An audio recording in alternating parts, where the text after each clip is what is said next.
નમસ્કાર. અત્યારના સમયમાં નાના નાના છોકરાઓ છે ને એ બહુ હોશિયાર. પહેલા આપણે નાના હતા ને ત્યારે આટલી બધી ખબર ન પડતી, પણ અત્યારના છોકરાને બહુ જ ખ્યાલ આવે, બહુ હોશિયાર છે. એક છોકરાએ એના ફળિયામાં ઝાડવું કાપી નાખ્યું, ઝાડવું.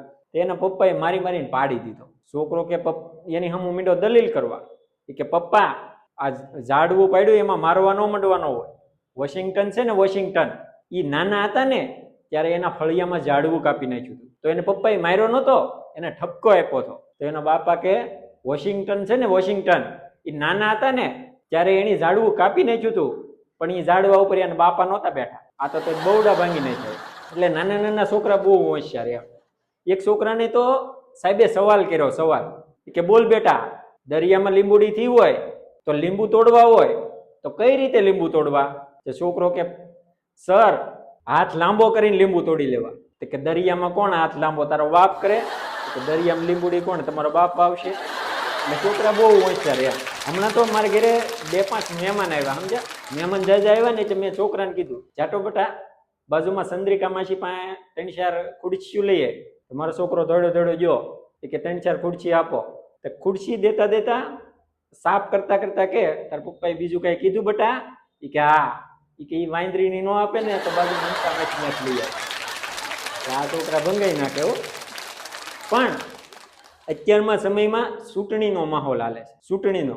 પણ ચૂંટણીમાં કોણ ઉભા રહે?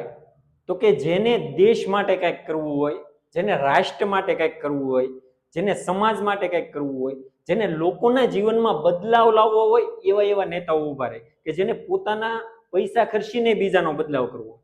પણ અમુક નેતા એવાય છે જે ખાવા હાટું જ ઉભા રહે, એને બીજું કાંઈ નથી કરવું. તમે જોઈજો, ગામડામાં તે રાજકારણ ધમધમાટ હાલતો. અમારે એક પબલો છે, એ પબલો ઉભો રહ્યો, એ કે મારે સરપંચ થવું. એટલે કીધું રહેવા દે, કે નહીં, તે પ્રસારમાં ગયો. હવે ગામડા લેવલનું રાજકારણમાં લગભગ એવું હોય, પબલાના મનમાં એમ જ કે રાજકારણ એટલે સામે જે ઊભો હોય એને જેમ લાગ્યા એમ બોલો એટલે તમે ચૂંટાઈ જાઓ. પબલાએ પ્રસાર કરવાનું ચાલુ કર્યું. એ કે મિત્રો, ભાઈઓ તથા બહેનો, એ કે તમને ખબર છે 10 વર્ષથી આપણા ગામની અંદર ગુગલો છે, એ સરપંચ છે. શું કર્યું ગામમાં? આવી ગામમાં નર્મદા કેમ એને ટાંકામાંથી આવતી હોય ને આ કેમ એ કોદાળે લઈને જવાનો હોય? કે ગામમાં આવી નર્મદા, ગામમાં એક અવેડો હારો નથી, ગામમાં એક સ્કૂલ હારી નથી, ગામનો કાંઈ વિકાસ નથી. એટલે તમને કહું છું, હવે તમે સમજો, હવે તમે મને લાવો પછી જોવો ગામનો વિકાસ.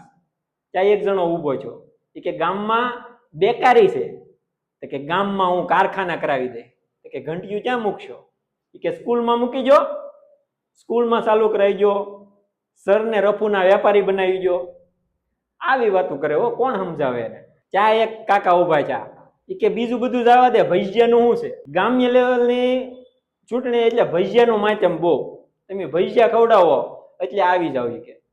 કે દર વર્ષે ગુગાભાઈ છે ને, એ 3 વાર ભજીયા ખવડાવે એટલે જીતી જાય છે. તું ભજીયા ખવડાય. ઓલો લઈ ગયો ભજીયા વાળા ભાઈ, ત્યાં જઈને કે 20 કિલો ભજીયા આપો. ઓલો કે રહેવા દે. કે કેમ? કે તારા બાપા ઉભા થાય ને એનાય બાકી છે. હા, એટલે પેલા એ કે પૂછતે કે ગ્રાન્ટ આવે પછી. હવે ભજીયાના ગ્રાન્ટ માંથી લેતો હોય એ શું ગામનું કામ કરે? પણ બધા લોકોનું ઊભું રહેવું છે. એક ગામમાં તો એક ભાઈ ઉભા રહ્યા ને તો 35 જણા ઉભા, સરપંચનું ફોર્મ લઈને 35 જણા. ગામ વાળા કે ભાઈ કાંઈક વ્યાજબી રાખો, 35 જણા થોડું ઉભું રહ્યો. કે નહીં, કે અમને હક છે, અમે કે દેશના નાગરિક છીએ. 35 જણા ઉભા રહ્યા ને હારમાં, ગામ વાળા કે ભાઈ મત નથી દેવો, તમે અંદરો અંદર નક્કી કરી નાખો કોને રહેવું. પીસું ઉલાડ્યું, કે જેના ઉપર પીસું આવે ને એ સરપંચ. હવાર સુધી પીસું કોઈની ઉપર જ ન પડે. આની માથે પડવા જાય ને તો ઓલો ફૂંક મારે, આની માથે પડવા જાય ને તો ઓલો ફૂંક મારે. હવે આમાં ગામનું શું કામ કરે? હા, એમાંય તમે ગામડાનું ભોળ પણ જોઈજો. ઘણા બહેનો ઉભા રહે. હવે એને લખતાય ન આવડતું હોય છતાં એ ઉભા હોય. તો પ્રચાર કરવા છે ને એને ઘરવાળા જાય. ઘરવાળા પ્રચાર કરવા જાય ને એટલે બધા બહેનોને ભેગા કરીને કે બહેનો, આ વખતે છે ને તારા સંપા કાકી ઉભા છે, મત સંપા કાકીને જ આપજો, બીજા કોઈને નહીં. કે સંપા કાકીને તમે જીતાડી જો. સંપા કાકી ઘરની લક્ષ્મી છે. એ કે તમારા ઘરમાં લક્ષ્મી આવશે અને તમારા ઘરમાં નહીં આવે ને તો મારા ઘરમાં જ આવશે. હા, એટલે સંપા કાકીને મત આપો. ત્યાં એક બેન લાજ કાઢીને કે પાછા સંપા કઈ પાણી તો ભરવા દે હે ને. હવે સંપા કોઈને પાણી ન ભરવા દેતી હોય, ગળે ને ગળે બાંધતી હોય. આને મત કેમ આપવા? ત્યાં ઓલા કાકા કે ઈ તમે મને નો કહો, ઈ બધું તમે જાવા જો, કેમ કે મને ખબર જ છે સંપા કેવી છે, મને એનો અનુભવ છે. પણ આને તમે જીતાડો એટલે આ ગામમાં ડખા કરે ને તો મારા ઘરમાં શાંતિ થાય. એટલે આવી મજા છે, આનંદ છે. પણ અમુક ઉભા રહીને બહુ મજા આવે.